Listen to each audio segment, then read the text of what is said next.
Welcome to On Democracy with FP Wellman. I am your host, Fred Wellman. You're back again. God, it's great to see you. I really appreciate you. You know, it's been a week of long-awaited justice here in the United States. We finally see the men who stood back and stood by but stepped up on January 6th going to jail with lengthy prison sentences. The leadership of the Proud Boys go. And I love this. Somebody said this on Twitter. I wish I could give them credit, Matt, but it was they're going from incels to incels. This is great. A little Twitter humor. Anyway, so we got a lot to talk about, but really some hot breaking news. So, so I'm going to tell you the creative process of On Democracy. It's very in depth.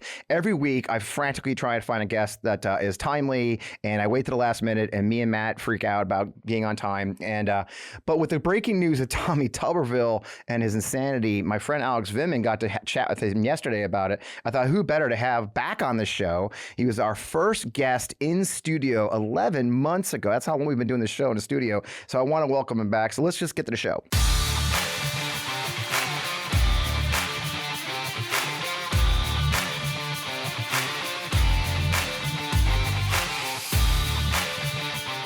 All right, welcome. As I mentioned before that cool music, I am still Fred Wellman, your host of On Democracy, FP Wellman, right here, everywhere you get your podcasts, Apple, Spotify, wherever you get them. And of course, right on the Midas Touch Network every week. Man, it's great to be part of the network. It's growing fast. If you haven't actually subscribed, hit that button.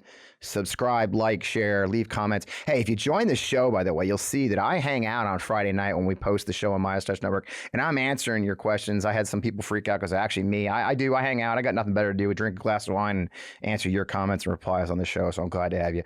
Look, we predicted things would heat up after the Labor Day holiday, and I was not wrong. The Senate has returned already, and the stalemate over the promotions of now what is 301 flag officer promotion continues to go on from that man from Florida, Senator Tommy Tuberville. The House returns next week, and things are going to be promised to be heated and even more chaotic than they were before they left. For a lot of reasons, election season, but the court system's starting to get hold of Donald Trump, and that's a change since the last time they were together. So it promises to be a crazy time. So I wanted to jump on the opportunity to have my friend Alex Vindman join us, help us sort out some of the pieces. Now I've got a 4-paragraph introductory bio, Alex, but we're gonna cut today. He's Alex Vindman. You may know him. He was on TV. He's got this wonderful book, Here Right Matters. He's a regular appearance on TV. Of course, he's regularly advising the Ukrainians and everything else. I'm not gonna go. You know who Alex Vindman is. Alex, man, welcome back to the show. It's great to have you back. Thanks, Fred. I had a very, very busy plate, but I cleared it all because always available for you. I appreciate one of my favorite people. Well, the secret is I went to your wife first. See that people don't understand that the way I manipulate Alex is I get hold of Rachel, and so it works every time. That is in fact true. If she wants me to do something, I am more than happy to oblige her. So, and I appreciate that. But not everybody has her contact information. Yeah. So yeah, she's your booking agent, and I am nakedly will take advantage of that. I'm not embarrassed by that at all. We do what we have to do. Hey, look, I really want to talk to you. Of course, I did a video for our friends at Midas Touch this week about Tommy Tuberville. He continues his hold, and what I thought was interesting this week is the DOD has really stepped it up, right? I think they were waiting for them to come back. There was a relatively surprising, and you've been in the military like I have. It's surprising to see the service secretaries go really directly political. They put out an op-ed on Labor Day about Tuberville. They did appearances on TV, on CNN. It was pretty direct. I mean, and you've been talking about it quite a bit. Of course, you've gotten involved in it. They're heating up. Tell us a little bit. I mean, it's getting bad, right? I think 650 by the end of the year. They estimate that 650 of 852 of the flag officers will be empty. They're saying affected by this, which I think is really interesting framing. Can you just can you help people understand the real impact within the military of what this really means? I think Tuberville is spending some bullshit that's not a big deal, but you've lived it. You're more recent in the Army than I was. What's the real impact for those who understand the military system? The real impact on these holds? So by the end of this year, 75% of all of the general officers will be on promotions, advancements are going to be on hold. Wow. That means that you have folks that can't retire, that have served long careers because they don't want to leave vacancies. That means that you don't have a new crop of generals coming in, generals and admirals coming in to lead formations. This is not administrative positions. These are not just, Pentagon posts or garrison locations. These are combatant commands. that word combatant in there. These are the warfighting commands. They're not going to have leadership. That some folks are going to be dual-hatted, filling multiple roles. It is going to, and it cascades all the way on down in the force. Right. I know one of the reasons I'm deeply passionate about it is because one of my neighbors and a good friend of mine, his own promotion to colonel is actually being delayed. Oh, wow. He's a superstar, multiple promotions below zone, being developed for general. This is not his promotion to general. He's getting promoted to colonel, and he's being put into a colonel slot in the Pentagon. But he can't be frocked to colonel because of the holes.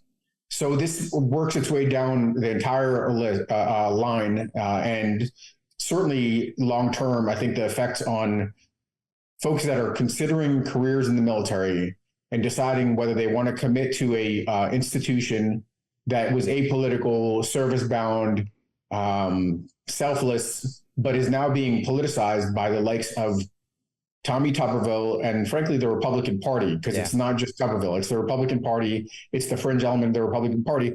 I think people are going to choose otherwise. I know some of my colleagues are considering choosing otherwise. And, I'm sure there are people out there that say good, but that is not a good thing to leave these brilliant people to frankly compel them to look for other career options, because they'll be successful when they do other things. But we could really use that talent in the military. Well, I tell people, I'm sorry, go ahead. It's also pretty amazing. There was a clamor. I know I had pushed hard for the Department of Defense to be vocal. This is a fall on your sword moment. This is a time to not, kind of fall back on careerism, the impact on your own ability to do work. If people have to resign in order to make this point, in order to lift this hold, to send the message to the fringe Republican Party that officer promotions should not be politicized, this is worth fighting for. So I'm really glad to see the Department of Defense, the service secretaries come out swinging, and Washington Post has come out with a number of articles. Yeah. There needs to be a hard press. One of the things that really concerns me is the polling that shows Tommy Tuberville and his kind of partisans are actually having an effect on support for the military as a whole. I think amongst the Republicans, it's somewhere in the 60s, which is, frankly, the Republican Party has traditionally been kind of a stalwart for veterans or in military service. But it's having an effect on the institution. It's having an effect on the whole ecosystem around veterans care, veteran military families, and it must end. And I am not pulling any punches. I went after, I don't know if I called him a dipshit or a dirtbag or something like that. One of the two. They're both. He fits all those. He fits all those. He definitely is a dipshit. I took it personally. He decided to, instead of taking my criticism as a man, he decided to pipe up and say something. Yep. And I was not hesitant at all in coming after him. This has to be resolved. We cannot have this go on indefinitely towards the end of this year, and the carry on effects with veterans. Well, I want to jump in because one of the things that we see and we've seen consistently in the Republican Party they've been doing for a couple of years now is trying to separate the generals, the woke generals, from the rank and file. And one of my frustrations, and that's exactly what's going on here. You've seen lately, like Tuberville wasn't having his just scummy staff who calls him coach instead of senator, like literally going into the ranks and the list of promotions and, oh, look at this one, she supports DEI initiatives and all that kind of, to actually attack these officers who have already passed the Senate Armed Services Committee and have been approved essentially for these promotions. Now he's circling in and trying to literally attack the military. And what I tell a lot of my civilian peers, they don't understand, Alex, is you don't become a general without first being that guy, being in the rank and file. They start off as second lieutenants like everybody else and rise to the ranks. And you don't create generals today. You cannot just make a guy a general for tomorrow's war. It's a 20 to 30 year process to make a general. So when you politicize like this, the guys who are the captains now, what we call O3s in the military, the young 29-year-olds, I think I was a company commander at 29, you probably were too, or 28, they're watching this. And like the drawdown, and you didn't live through it because you're a year younger than me, but I was part of the drawdown in 90, when after the Cold War, we had our first big drawdown after the Cold War before Desert Shield, Desert Storm. And I tell you, the secret, folks, what people don't realize is when you have that kind of situation, the people who walk like you said it, Alex, are the really good ones. Let's be honest. It's like any layoff in a company. The people who can get a job elsewhere, who are the superstars, who are the rock stars, they can go get a job at Goldman Sachs or whatever on Wall Street. Those are the people who say, you know what? This is not worth it for my family. Right now, there are 301 military families, and that's actually not accurate because when a person doesn't get a new position, his old position remains vacant and or he sits in it, keeping another person from filling that position. I mean, there's a cascading effect, and that means military spouses who can't get new jobs or move. They don't have orders. See, the thing is, people don't understand is the military isn't going to move the guy to the job until he's literally, they're forbidden by law of doing any orders that move him to the job. Right. So if you've got a young captain or a lieutenant colonel, like we were saying, you know what? This is not worth this because this is not getting better. It's getting worse and worse. And the Republican Party is making it worse and worse. They're going to vote with their feet. And now we talk about the danger of national security today. But in 10 years or 20 years, I mean, when you look at some of the scandals we had during the global war of terror, I don't know if you remember people probably remember General Sinclair. You remember General Sinclair and having an affair with his aide? I knew him. Right. Quite well, actually. I supported his mission rehearsal exercise. Wow. So I had a chance to work with him quite extensively. Right. And people forget these scandals. We had a number of generals get fired during the war on terror. And it wasn't sadly, it wasn't necessarily because of their combat performance, it's because of moral failings, things that should have drummed them out as young officers, but they made it all the way to general. So the national security damage that Tuberville is doing today, everybody just says it's very short-sighted to say, well, it's today. They got acting people. It's no big deal. I talked to a soldier. He said, we don't care who the generals. But it's tomorrow. It's 10 years. It's 20 years, right?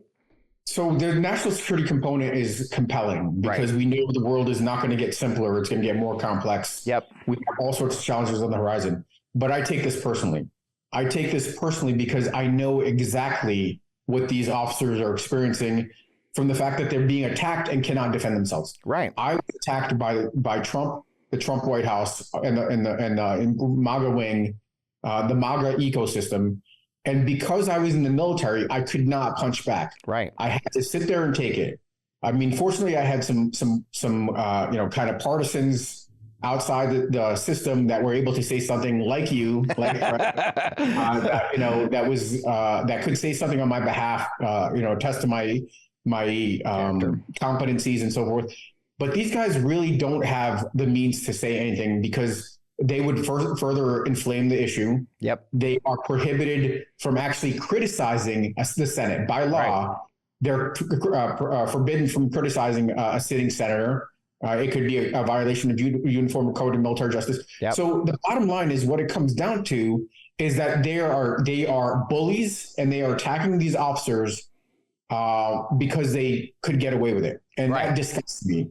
These fucking assholes need to pay. Yep. They need to be crushed. There needs to be a McCarthyism moment where the attack on the military, the attack on the army actually is what ended up bringing down McCarthy. Yep. It was the legal counsel for the Department of the Army that said, have you no shame? Have you no shame? Yep. And we need to get to that moment. Yeah. Have you no shame, Senator? Have you no shame, staff? Attacking officers that cannot defend themselves and jeopardizing U.S. national security. These folks need to be destroyed. Their political careers need to be ended. The message needs to be sent that this kind of attack on fundamental institutions of the United States cannot stand. I agree, and it's a great example. It's a perfect example of what we're seeing, right? It is this outrageous behavior, this outrageous attack on what should be an apolitical organization, and they are not paying any kind of political price. And the weakness and the fecklessness, I hate to say it, of their colleagues within the GOP. And I do think McConnell is a part of this. I think McConnell's weakness. I don't care what he says about how he has no problems medically. We all witnessed him tuning out for 30 seconds at a time. I do think that's part of the problem right now. Is McConnell? It feels like McConnell's lost control of his entire damn thing, and we saw the spin, right? And going back to what that was, the attack on you was that your promotion list was held by Senator Tammy Duckworth. They're spinning that as, how you guys are tagging us for something you exactly did. People have probably forgotten what happened with that. Tell us what Duckworth did and why she did it. I mean, it was you. One thing that I think about from that whole episode and my testimony in Congress, and it goes further back than Senator Duckworth. Yeah. Congressman Sewell from Alabama, I want to say, asked me a question in the closed door testimony. She asked me, "Am I the target of retaliation in the White House?" This was early on. Mm-hmm. This was like in the October timeframe, right? And I still thought I had a military career, and I rationalized in my mind, even though I knew I was already the target of retaliation. I'd been kind of eliminated from meetings that required my participation in order to do my job, to support the White House, the administration, the U.S. government. And I somehow rationalized in my mind that, maybe it was limited. Maybe it was just the White House or something of that nature. Maybe it was the National Security Council. Right. And I regret that. I regret that I didn't, that I rationalized it, didn't provide a more accurate assessment of the fact that I was a target of retaliation. And I was a target of retaliation from the opening days of when I made my concerns about Trump's corruption heard, all the way through, frankly, present day, but all the way through my time in uniform. And it extended beyond my time in the White House, beyond being fired by the president, to investigations compelled by the White House. Yep. For the Department of the Army to investigate me for all sorts of, patently absurd accusations that I was completely cleared of, to withholding my promotion or really putting maximum pressure on the Trump Department of Defense. These are Trump political appointees, the Secretary of the Army and Secretary of Defense, to withhold my name from the promotion list that I was already on. I was selected by the uniformed ranks for promotion to colonel based on a long career of service. And I was selected for both promotion to colonel and for senior service college. Yep. Really important key milestones. That is an enormously successful career by most accounts. Wow. And they forced the Department of Defense and the Army to delay my promotion for months. And ultimately, Mark Meadows, the president's chief of staff, called in the Secretary of Defense and the Secretary of the Army and berated them for considering putting my name on the promotion list. That was the straw that broke the camel's back. That, and the fact that I learned that the Army had conducted an investigation into me behind my back, without knowing anything about it or without being able to defend myself. And two days later, I submitted my retirement package. And at that point, the Army released the promotion list literally 2 days later, gave me my retirement orders, a process that takes 6 to 9 months. It requires an enormous headache to really get even anything accelerated beyond that. And the message was clear. Everybody was happy to part ways. I did it. Why? Because I knew that promotion list was not going to move forward with my name on it. That'd be impeding the promotion of hundreds of colonels. And now we're talking about hundreds of generals and the cascading effect to colonels and everybody else. Yep. So I did this for a principled reason and decided to step aside to not harm national security, whereas Tommy Tuberville is more than happy to politicize the military and jeopardize national security. Now, where does Senator Duckworth step into this? She became aware of the fact that there was a delay in the promotion list, and she directed that the Department of Defense provide some accountability as to the promotions. I think there was a bit of a sleight of hand. She was deceived, to tell you the truth, by these Trump political appointees. Not uncommon. Yeah. And I think the fact is, they rationalized in their mind that, the system was working, internally it was working fine. They didn't answer the question of whether the White House was applying pressure to delay promotion, but they, provided a narrow kind of somewhat accurate answer. And then she lifted the hold up promotion. That all played out over the course of weeks. Right. Not months, the way that Tuberville is holding this up and doing the exact same thing that resulted in my leaving the military, which is politicizing the military. Right. And that's exactly. And by the way, her hold in that system, in the way that was done, is really why the system exists. Is one senator has concerns with a process or a system and says, "Hey, let's look at this," or person, and it's used rarely, never for what is essentially a policy problem that has nothing to do with the military promotion or the people who are being promoted or the list itself. Simply a senator who doesn't want to do his fucking job. Let's be very honest. The bottom line here is he's a fucking United States senator. Right. He's a fucking United States senator. He could submit a bill. He could submit an amendment to the budget, NDAA. There's a million things he should do. He could work with his peers or other senators to build a coalition of like-minded. He could get the entire Republican caucus at least to say, hey, I believe this rule is wrong, but this is what I want to do. No, what he's doing is doing the petulant fucking child thing of sitting there, putting his fingers in the air saying, fuck you, I'm not going to. It is completely against the whole system because he doesn't want to do his fucking job. Well, it's that he doesn't know how to do his job. Right. I mean, it says it all that he wants to distinguish himself amongst 100 senators by calling himself coach. Like coach is more important than senator. Makes me fucking crazy every time. There are some terrific coaches out there, but there are 100 senators and selected by the constituents of the population within their state. Yeah. It is absolutely absurd. This guy is a clown. It is an embarrassment for the state of Alabama that he's there. Yeah. Unfortunately, there is little prospect that this guy's going to be voted out, although I will do whatever I can to help usher him out into a retirement. But it's a mistake, and people just don't understand the kind of harm he's doing. I agree. This is probably a great place to take a break. I want to come back to this. We got some great sponsors today, so let's hear from our sponsors. Have you heard of senescent cells, also known as zombie cells? These old worn-out cells no longer serve a useful function for our health, wasting our energy and nutritional resources.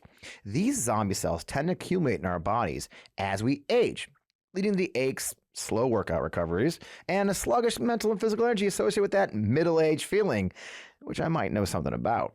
Now, our sponsor, Neurohackers, packs 7 of the most science-backed senolytic ingredients in one formula called Qualia Senolytic. You can take just 2 days a month for fast, noticeable benefits for a much better aging process. Senolytic ingredients are science-backed to support our body's natural elimination of those zombie cells.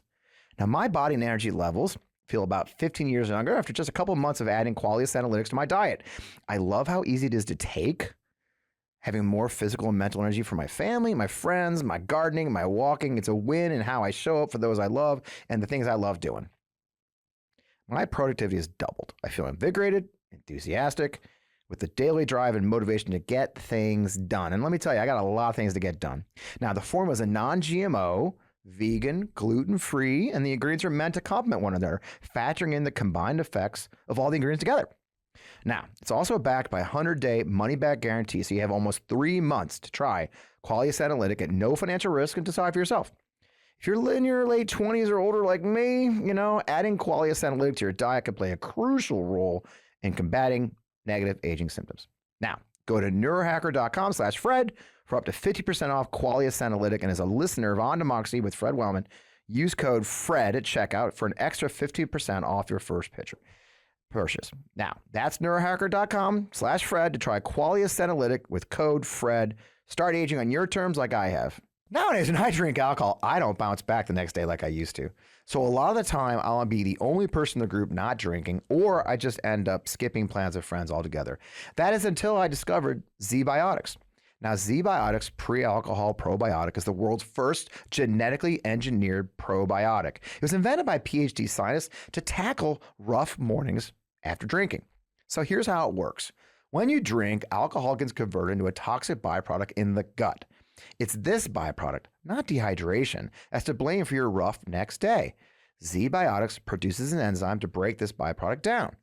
It's designed to work like your liver, but in your gut where you need it most. Now, just remember to drink Z-Biotics before drinking alcohol, drink responsibly, and then get a good night's sleep to feel your best tomorrow. The first time I tried Z-Biotics was I was heading out to a night out and a great concert all night long. As instructed, I drank a bottle of Z-Biotics before any alcohol, and I was amazed at how good I felt the next day. Every time I have a Z-Biotics before drinking, it makes such a difference the next day. I mean, even after nice drinks the night before, I know I'll be able to get back to my daily routine. Like you guys know about my 3-mile daily walk or, just hitting my garden with ease. Give ZBiotics a try for yourself. Go to zbiotics.com/Fred to get 15% off your first order when you use code FRED at checkout. ZBiotics is back with a 100% money back guarantee. So if you're not satisfied for any reason, they'll refund your money. No questions asked. Remember, it's simple. Just head to zbiotics.com/Fred. Use the code FRED at checkout for 15% off. And I got to say, thank you, ZBiotics, for sponsoring our great episode. And we're back. I tell you, that's exactly it, right? And the punchline, of course, is the guy doesn't even live in fucking Alabama. He lives in Florida. The Washington Post has been all over that, But we're stuck. The system is what it is. He's got another 4 years before he faces election. Wait, Fred, does that mean he has to run against Rick Scott in order to be senator? Because are there 3 senators from the state of Florida now? Well, we got 3 from Virginia because Josh Hawley doesn't live in Missouri either. I mean, they don't seem too care. Well, there was a time when there was morals and shame mattered to what was the Republican Party, right? The law and order party. Now they just don't care. And McConnell, where he is now, is just he just wants power. He doesn't care. That's the only reason he's still. They're trying to keep him alive. Another part of this that has been troubling to me, and CNN's Raj, I think, did a story today on Wednesday, kind of set me off, frankly, because the story really just framed this. It almost framed the article or the situation. First, they called it a feud, the feud between the Democrats and Tommy Tuberville, which is. It's a hostage crisis. It's not a feud. And the second is almost like the talking point now is becoming, well, it's the Democrats' fault. They haven't just taken every single promotion to the floor for votes. If they want these guys promoted, well, they could just vote on them. He's only blocking unanimous consent. Explain to people why that are. First of all, fuck you, CNN. I'm so sorry. I'm sorry. The idea this is a few, and it's yet another failure of the political media to understand this moment where everything has to be a fucking horse race. No, this is one asshole not doing his job and using his power to politicize the military. It's not yet another competition between Dems and Republicans. However, circling back to this bullshit argument that the Dems should be doing more, explain to folks who are people, because I get a lot of comments every time I do a Tuberville video. People say, "I don't get it, Fred. How does one senator have this much power? How come they just don't vote on it?" Can you explain why 301 promotions going to individual votes is why such a crock bullshit idea? Sure. So actually, the Heritage Foundation, they came at you on that one. Absurd kind of new institution that was, was supposed to espouse a kind of Reagan foreign policy, pro-defense, pro-national security, has completely been co-opted and is a MAGA institution now. Yep. Unanimous consent was designed around the non-controversial advancement and kind of appointment, because the Congress has a job to approve officer promotions at every level. That's part of their mandate. Right. And what ends up happening is that because these are non-controversial, historical, apolitical promotions, unanimous consent, basically there are no objections from the Senate, and these lists and in their entirety get approved. Right. Why you can't do that individually is there are hundreds of these things, not just for the generals, each one of them, hundreds of those. There are colonels, there are lieutenant colonels, there are majors, there are captains. Yep. We're talking about thousands and thousands and thousands of promotions. If you go down this road of going through approval for each one of them, you could see the scale that it's impossible. There are not enough hours in the day. Even for the hundreds of officer promotions, that would completely tie up the Senate from doing any other work. Forget about judicial appointments, forget about other key vacancies within the U.S. government. Yep. It is a non-viable approach. It is a non-starter to go down the road of individually approving these promotions. Yeah. It needs to be the way business has been done is unanimous consent. It needs to move forward in that manner. It is completely disingenuous. The people that say, there are two groups here. People that don't know, it's not their business. They don't know how the system works. Right. And, what we try to do here is, kind of educate them and help kind of bring some understanding. And then there are people that know better and that are entirely disingenuous. There are liars that are basically saying, you have this alternate path. There is no alternate path. It is an absurd idea. There is a thought to doing this around the Joint Chiefs.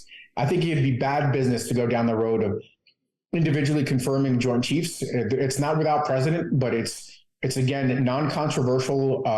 These things should move forward as per normal Senate and congressional business, and not go down the road of adding these new individual votes when that could again already take a very, very, very busy Senate schedule and completely crush it. Right. I think the Department of Defense and the White House should stick to its guns and not allow Tuberville to undermine and co-opt a system that has worked very effectively for decades. Yeah. And the goal then is that's where the entire Republican Party loves it, is the idea of shutting down any progress that any laws the Dems try to pass in the majority, so they had the majority in the Senate. This is their way to take advantage of the situation. And once again, pull the string, politicize the military to be part of holding up the Senate's daily business. That's the goal here, right? So it's such a blatant, it's a blatant politicization of what should be an apolitical organization. And we've seen it growing for the last few years as they attack Milley and all the woke generals. But this is beyond pale. And that's why I wanted you to talk about this for our viewers who understand, because I do get a lot of questions from our viewers who don't understand just how significant and dangerous this is for the institution as a whole. So it's troubling. I really appreciate your perspective. Now, I wanted to kind of jump to another one that's been coming up a lot for you, especially, and I know you've been battling the battles. You've been very involved in Ukraine. Obviously, your family's from there originally, and you've helped the community. But one of the really terrifying things, there's a lot's happened the last few weeks. You had Prigozhin get killed. Putin seems to be really in a weird place. And then what was shocking was when he came out, and it's really blowing up right now this week, where he came out with a blatantly anti-Semitic comments during an interview where he said, and I'll read this: Western curators have put a person at the head of modern Ukraine, an ethnic Jew with Jewish roots, with Jewish origins, and thus, in my opinion, they seem to be covering up an anti-human essence that is the foundation of the modern Ukrainian state. And this makes the whole situation extremely disgusting, in that an ethnic Jew is covering up the glorification of Nazism and covering up those who led the Holocaust in Ukraine at one time. And this is the extermination of 1.5 million people. Yeah. Pretty shocking, you know. You know, it's interesting. I think we could have a long conversation about Ukraine and, Putin and dictatorship and authoritarianism. But frankly, I want to turn this one back to U.S. domestic politics again. Also, I think this is a example of lack of accountability. Putin, entirely unaccountable to his own people, hollowing out his democracy, could say or do anything. Yep. He can completely fabricate a whole narrative around Nazism in Ukraine and use that as a justification for war. This is why accountability is so critically important against Tuberville. Right. For the Republican Party, for Donald Trump and in the courts and the 91 indictments, for all of his enablers to demonstrate to enablers that there is accountability. Our system is different. You will serve time, to warn off other henchmen from doing the same thing. Yep. Putin completely, it's an absurd notion that he still, somehow can convince people to not believe their eyes. Right. A Jewish man as president just nominated a Muslim man to be the Secretary of Defense, the Minister of Defense in Ukraine.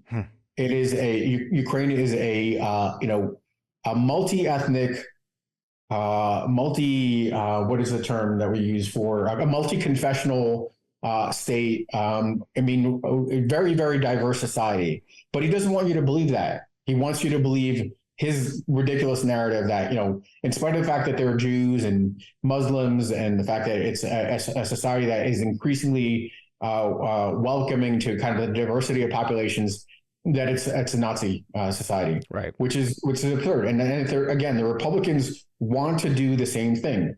The MAGA Republicans. I mean, I almost have to stop saying that MAGA Republicans, because Republicans get captured. They're all part by the MAGA ecosystem. Right. But the bottom line is that we cannot allow the lack of accountability to turn our society to look like some of these failed states. Yeah. And that's why, you're doing this program, us having this conversation, me punching back against Tuberville or against Elon Musk and his attack on the Anti-Defamation League is absolutely, we cannot normalize this. We have to go and challenge these people, make sure that we impose costs.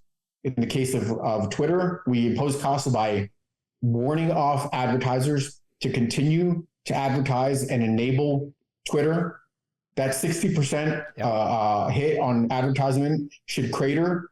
Should be no advertisement on Twitter, and then there could be a change in potentially leadership and a kind of a reformation of how that whole social media platform operates. But we have to make sure we hold people feet to the fire, hold them accountable. Yeah, it has gotten just more and more toxic, and we all talk about it. I mean, I know. I think your wife deleted hers. I mean, you go on Twitter. I mean, I'm going to keep calling it Twitter, and it is the toxicity. I mean, I see so much more hate than I have. Anything I post gets the hate. You get it every time you say anything. You know, it's completely unchecked. There's no system whatsoever. Yeah, I know. God bless. Yeah, don't look. I mean, that's the funny thing. You just stop looking somewhere. And I kind of laugh because I'll get these like Missouri politics. My favorite part is like, I live in Missouri, and I go after these guys, and these guys will come after me. And I gotta tell you guys, go for it. I don't see your shit. I don't care. You can chirp really all you want. Yeah. I get the privilege of sharing my thoughts. Yeah. You can listen or not listen. Chirp I don't all care you want. what you have to say most of the time. You know, that's not meant to be offensive, but it is one. And as a matter of fact, if you pop your head up, you silhouette yourself, you get blocked. So, I know with your blue check, you wanted me to see it. Well, great. I'm blocking your ass. It is funny because they'll chirp at me. Oh, I see that you were a Lincoln Project. And look at this article from 4 years ago where you had a bankruptcy. Yeah, I lost my business in the pandemic. You got me. It's like, man, no shit. I mean, if you think that's all that you got, have a nice day. And so we do have a fight. And I guess it is the larger Democratic fight we're facing here. The ironic thing of all, ironic doesn't even do the word. I'm such... I went to Harvard. The whole point, the reason they try to use the Nazi stuff about Ukraine. Well, I'm so smart. I was clearly not. I don't know why they let me in there. But I mean, we had actual Nazis parade in Florida this weekend with the flags and everything. And if the whole thing they're welcome. And I mean, the whole thing is the Azov battalion back in the, they've literally taken the Azovs and made that, all Ukraine's Nazi. A foreigner could look at our country and say, well, they've literally welcomed them to stand outside Disney World. They've welcomed them to stand on bridges in Florida completely unscathed. How would how would someone from overseas not see that? Well, I guess America's turning a Nazi. I mean, we are doing nothing to stop this. And it has to be troubling to folks like you, who obviously you're in Florida now. You're watching DeSantis crater, but does nothing to stop this in any way, shape, or form.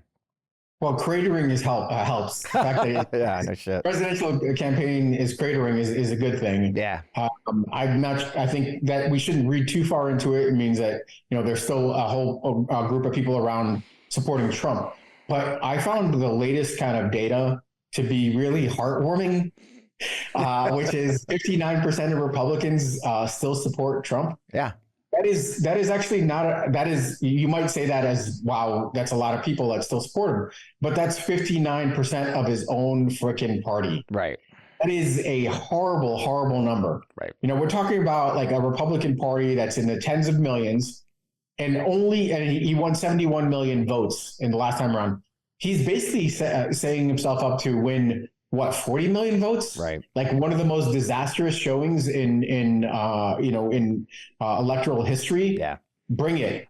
This might take us down it's going to be close to that. Unfortunately, reality suggests that this is going to be like, 2-3 point game, too close to call, too close for comfort, too close, a coin flip between authoritarianism and democracy. Yeah. But, in my heart, I look forward to him getting, no more than 30, 40 million votes and absolutely cratering the Republican establishment and forcing them to look introspectively and rebuild.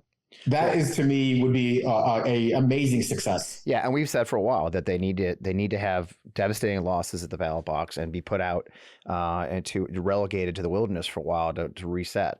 I know we do. I mean, everybody's freaking out. I mean, it's easy to freak out. You see the polls; they're neck and neck. Oh my God, this poll shows them beating Biden. I mean, we're a year and 3 months out from the election, 2 months. Polls are almost meaningless. But on top of that, the polls are so skewed because you're right. We're still in the middle of the primary season, but. We all like to worry, but I think I say it all the time. He doesn't have the general support. He's got 91 counts against him. He's not a good person, and he's not even a good campaigner.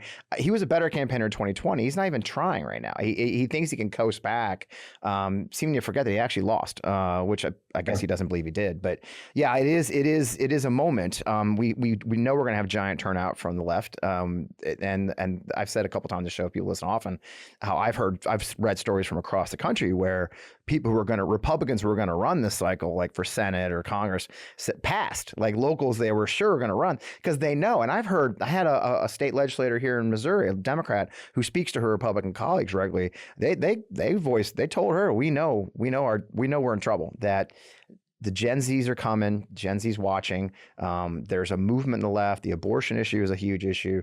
This regular ass Americans are seeing Nazis parading with DeSantis signs or Trump signs. I think the thing that I would like to see is, it is definitely a get out the vote effort and turning out but we also have to have a really, really solid game in terms of persuasion. Right.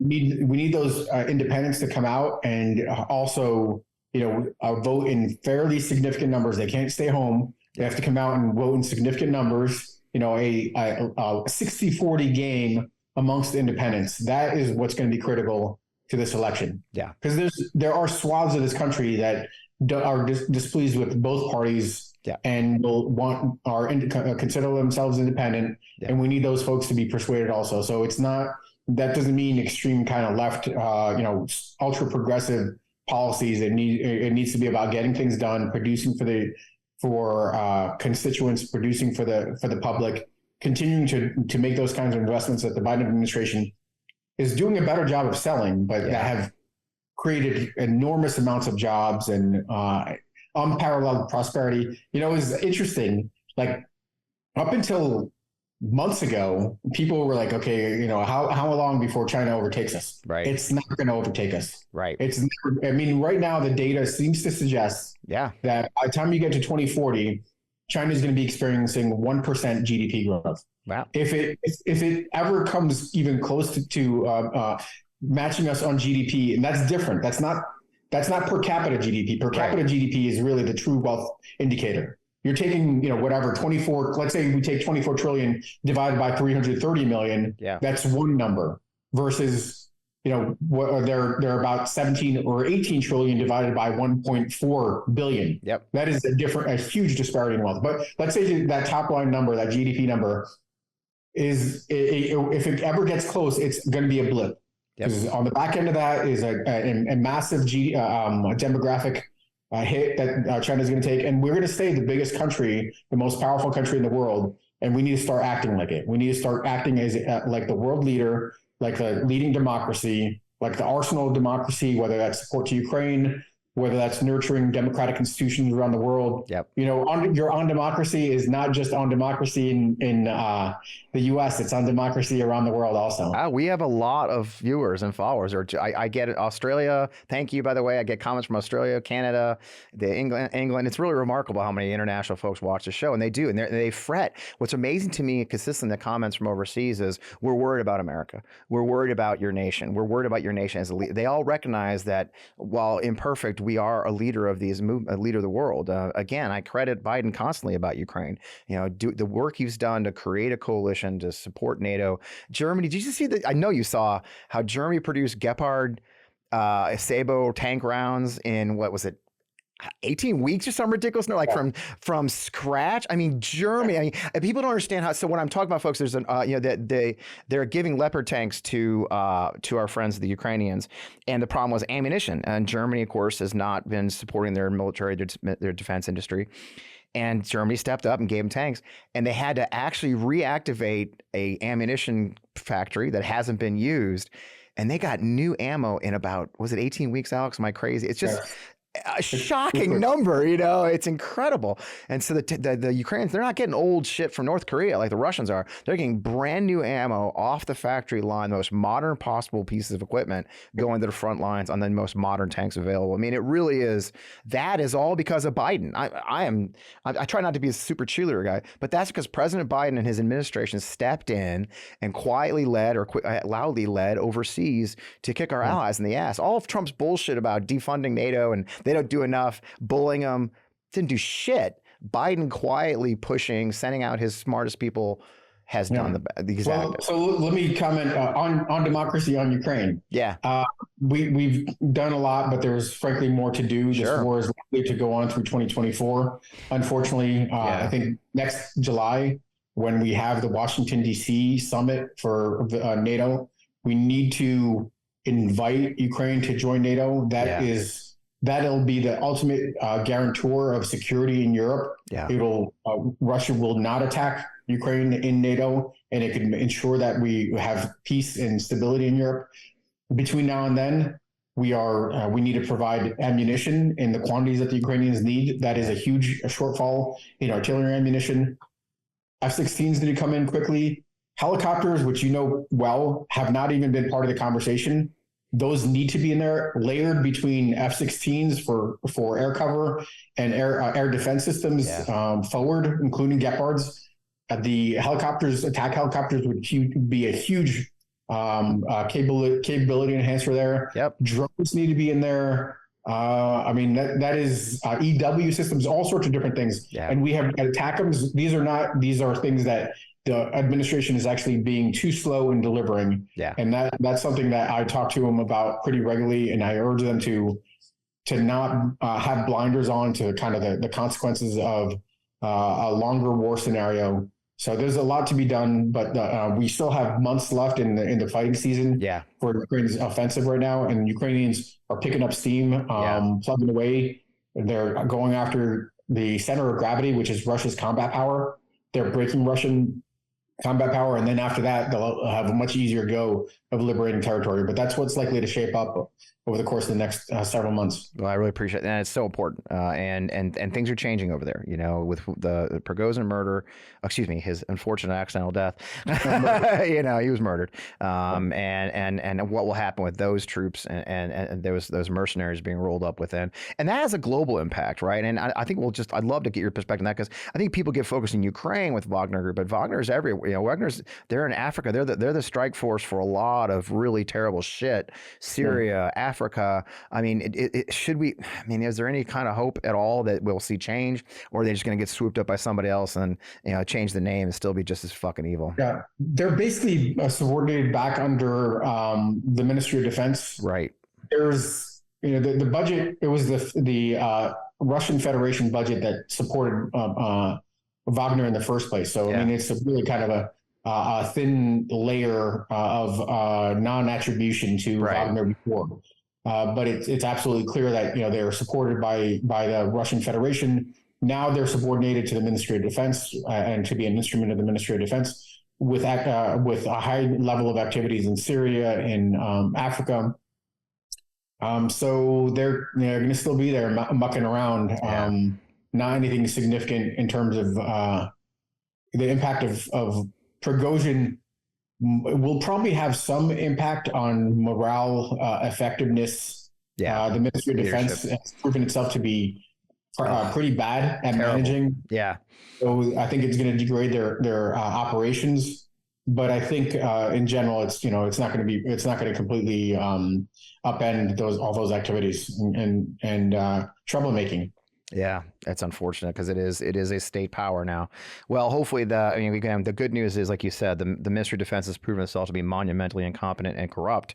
And if they need Prigozhin and his partner, they're pretty fucking evil people. So, and of course there is that hidden part where they're raking up money from mining with the places they take over. So hopefully we'll see some changes. But either way, I think in the end is we gotta keep fighting. That we don't have a choice, right? I think the last thing I'll leave you with, and I'd love you to answer this, is I think Pence said recently that while he supports what we're doing, he doesn't believe that Biden has made the case why the United States needs to continue Ukraine. So last question then, what is the case? I mean, tell our viewers and listeners why they need to tell their friends who question this, why there is a case to keep supporting Ukraine that is essentially the United States of America. So, I mean, I think it would be hard to argue the humanitarian component of this. Right. Ukraine to win on the battlefield helps wind down this war that has caused enormous amounts of casualties on the Ukrainian side, and just untold numbers of killed soldiers on both sides. Yeah. So that from a humanitarian standpoint, it falls well within our values. From a national security standpoint, it is even more important. And the reason it's more important is because it's a source of instability. If Russia were to somehow win, which is a far-fetched notion now, it would absorb Ukraine and then cast its eye towards Moldova, towards the Caucasus, towards the Baltics, which are members of NATO. Yeah. And we would be on the path to confrontation with Russia, a nuclear Russia directly, something that we've been trying to avoid. The Chinese, the Iranians would take their mark, they would seize on the example of Western failure and move in the same direction. We would find a very complicated picture in the Middle East, in the Pacific with Taiwan. I think another very, very practical, kind of almost a very interesting metaphor or way to explain this to the American public. Russia is an inveterate adversary. If they could get away with it, they would nuke us in a second. Right. If they could get away with it. But they can't, because we have a as powerful or more powerful nuclear capability. We have the fallout from that kind of attack would be devastating to Russia also. Yeah. But if they could, they would. Yeah. That is the way they view us. The Russian regime views us, hates us, and would do anything and everything to wipe us out. What are the Ukrainians doing about that? Well, they're destroying the Russian military. Yep. For pennies on the dollar, we're talking about a couple percentage points of the defense budget. The Ukrainians have destroyed half of Russia's conventional combat power. Wow. What a bargain. Right. What a bargain. For literally, I mean, I don't know what's a good, like a fire sale. You get something that's worth $100 for like $3 or something like that. Yep. Imagine that kind of bargain. Yep. That is an incredibly powerful kind of sentiment, that we neutralize one of our longest and most powerful adversaries by supporting a democracy. And I think that, there are more things to say about it. The Ukrainians are pretty amazing people, resilient. They'll rejuvenate Europe, and they'll add to both European and U.S. prosperity. Yeah. They have rare earths. They're the breadbasket, not just of Europe, but of the world. We're seeing that now. They have a powerful technology sector. They're part of PayPal and Grammarly, a bunch of different things. Aerospace, they supported our rockets when we didn't have after we shelved the shuttle program. So there's a whole bunch of different reasons that we should do it. But, the bargain of supporting Ukraine is just amazing. Yeah. Well, thank you. That's perfect, and I agree. And the thing is, we are learning. It's actually forced our hand to recognize our own shortfalls. I think our military. I think one of the things people didn't realize is that it's shown us what modern war looks like, and the shortfalls we have with how. I mean, people don't understand the insider stuff in the military. We used to have hundreds and hundreds of defense contractors. There used to be hundreds and hundreds of ammunition depots and hundreds of factories. And since the 90s, frankly, since Desert Storm, those have gotten smaller and smaller, consolidated. Boeing's buying everybody, Lockheed's buying everybody. Now we're down to 5 or 6 major contractors, and that's it. And they do what they do. And so now we found they can't make ammunition fast enough because they closed those plants ages ago. They can't. So it's been, in many ways, this has been a very important process for the United States military to recognize our own shortcomings and prepare. Because look, you win and lose in logistics, period. The side that can produce the ammunition, the side that can produce the troops, the side that can sustain war is the side that wins. I mean, history is rife with these examples, starting with our own Civil War, who had the logistics. And so I do think there's so much value. But in the end, like you said, something key. And I'll end with this. Just as we were coming into the studio today, I saw the video of the missile shot on a market in Ukraine, and it killed 16 people, including a child. It was They targeted a market on a sunny day, and everybody's walking around, minding their own business, going shopping, and a missile comes arcing in and hits the market directly. It wasn't an accident. Russia is ruthlessly terrorizing and murdering civilians as their military strategy. And that enough for us as Americans, if we believe in our values, should infuriate us enough that we should go to war. We went to war over terrorism. These guys are conducting the same kind of terrorism, killing just as many people. every fucking day in Ukraine. So with that, man, Alex, thanks for squeezing me in. It's such a great, always a pleasure to talk to you, my friend. Thanks for Rachel for booking you. And Right. If one of your other guests drop out, just give me a call. I'll be the filler guy. I'm on it. I love it. You're in. I got you to you did good this way. You loosened up, brother. I appreciate you. So with that, go out and do great things. Go back on TV, keep your head up. And I really just appreciate everything you do for our country, my brother. Sounds good. Talk to you soon. Man, what a great conversation, right? We went long. I have like 6 more questions, but you can see just how important the moment is, both overseas and here at home for our democracy. You can see the passion that Alex shows. If you've watched Alex, so I'm going to have to admit a little thing. Hopefully Alex doesn't watch the whole show. He won't see this, but I used to tease that Alex is such a stiff. I think if you watch the show with Rachel, his wife, I said he was a stiff. I'll tell you the story. If you missed it the first time, you probably have never heard it before. But so the story of me knowing the Vindmans is a funny one. Our sponsor, Sugar and Spruce. I hope you go to Sugar and Spruce. Sugar and Spruce is my former wife and my daughter's store, and I used to work there all the time for them back in the day when they first started, and in Fredericksburg, Virginia. And so during the whole impeachment process, or just after, one day my daughter texts me and she says, "Hey, we have a online order from the Vindmans." She goes, "Do you think this is the Vindmans?" I was like, "Yeah, definitely the Vindmans," because I knew the name. So I think I tweeted about it. And I got a DM a couple days later from a NatSec hobbyist. And hey, by the way, I'm Rachel Vindman, and we've met. Turns out they'd met me in the store. I used to work there on Sundays a lot. We had met and we knew each other. And Rachel and I started exchanging chats and discussing the political situation. And when Alex decided to retire, we got together down in Richmond, Virginia, and discussed his retirement. And they've become just the most dear friends of mine. I'm very blessed to have them as friends. But you could see. But the funny part of that story is when Alex and Rachel came down, I'd actually never really talked to Rachel in person. And so we had brunch. And at that point, I was getting ready to join the Lincoln Project, and I knew I was going to be doing that. And we're talking, and if you know Alex and Rachel's a redheaded lady from Oklahoma. She is tough as nails. You should watch her show, the Suburban Women Problem. It's a great show. She's been appearing here on the Midas Touch Network, and I remember sitting there at brunch that day saying, "Man, I like you, Alex, but I love her," And we ended up doing an ad, the Lincoln Project, with them that I actually wrote for Rachel's voice mostly, because of the idea that this Army, you heard the story today. This is an Army family. He was a lieutenant colonel in the Army like I was, right? Serving the ultimate, just really the top job he could get as a foreign area officer, which is a specialist in overseas issues. He served in Russia at the embassy. I mean, his career, the pinnacle of his career was serving in the National Security Council. But they were just still an average, everyday Army family. He went to work. He just had to go to work at the White House. And then the most powerful man in the world attacked them, was dragging their name, they were getting death threats and all kinds of threats dropped off in their mailbox. At one point, the Pentagon had to put in security for them. Just an average Army American family, like a couple 100,000 other Army families. And it's a unique perspective, and I'm so proud of them for the strength that family has shown for our country, and the fact they still move forward and they still engage in spite of it all. We're very blessed as a nation, as a democracy, to have people like the Vindmans who will take the shots and still stand up for what's right, as the book says, because the simple thing, as Alex said so poignantly that day, here, right matters.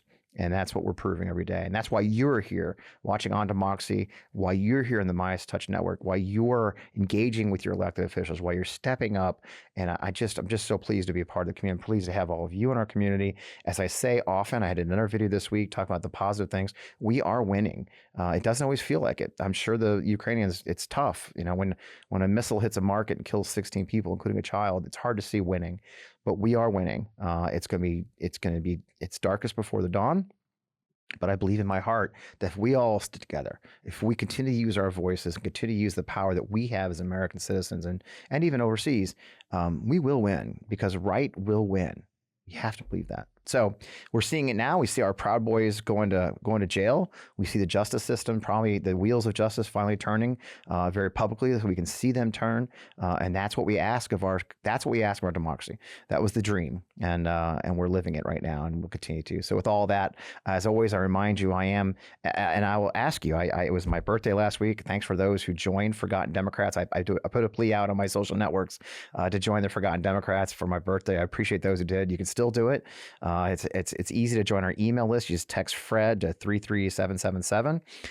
You can even come in. We'd love you to come in and go directly to ForgottenDemocrats.org, and you can sign up right there. I'd love you to join for a little bit a month, or $20-$30 a month. You can be a part of our community and be part of our town halls.